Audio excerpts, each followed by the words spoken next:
Hey there, America. Buckle up because we're talking tariffs, baby. The year is 2025 and your favorite orange president has decided to slap new tariffs on imports from Mexico, Canada, and China. That's right, folks. It's a full-blown trade war, round two.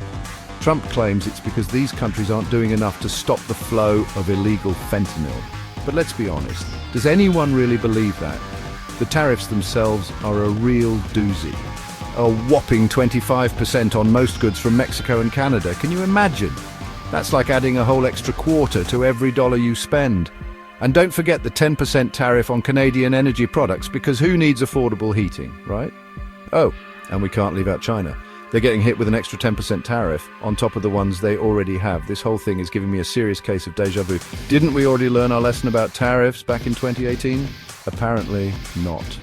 Trump seems to think that trade wars are easy to win. Spoiler alert, they're not. In fact, they usually end up hurting everyone involved, especially the American consumer.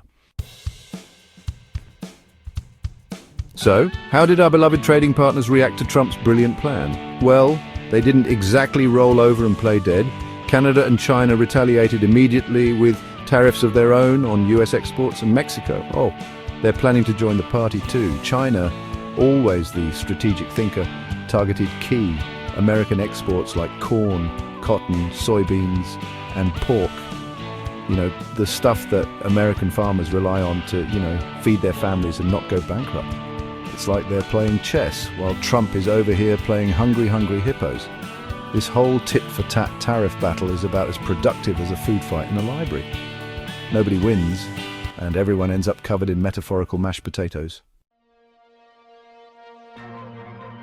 Remember that whole American consumer thing I mentioned earlier? Yeah, well, get ready to feel the pain. Those tariffs are going to hit you right where it hurts, your wallet.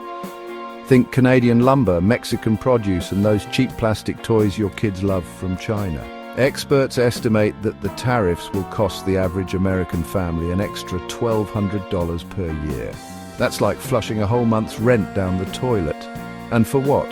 So Trump can pretend he's winning at some imaginary trade war. Look, I'm no economist, but even I can see that this is a terrible idea. Tariffs are essentially a tax on American consumers. It's like the government is reaching into your pocket and stealing your hard-earned money. Thankfully, it's not just me shouting into the void about this. Even the US Chamber of Commerce, a group not exactly known for its radical left-wing views, is urging Trump to reverse course. They know that these tariffs are going to be an absolute disaster for the American economy. But will Trump listen? I mean, this is the guy who once said he could shoot someone on Fifth Avenue and not lose any voters. So the odds aren't exactly in our favor, but hey, we can't just give up. We need to call our elected officials, write strongly worded letters, and generally make a ruckus. Because if we don't, the only thing Trump will be winning is the title of worst president in American history. And frankly, I think even he'd agree that's a prize nobody wants.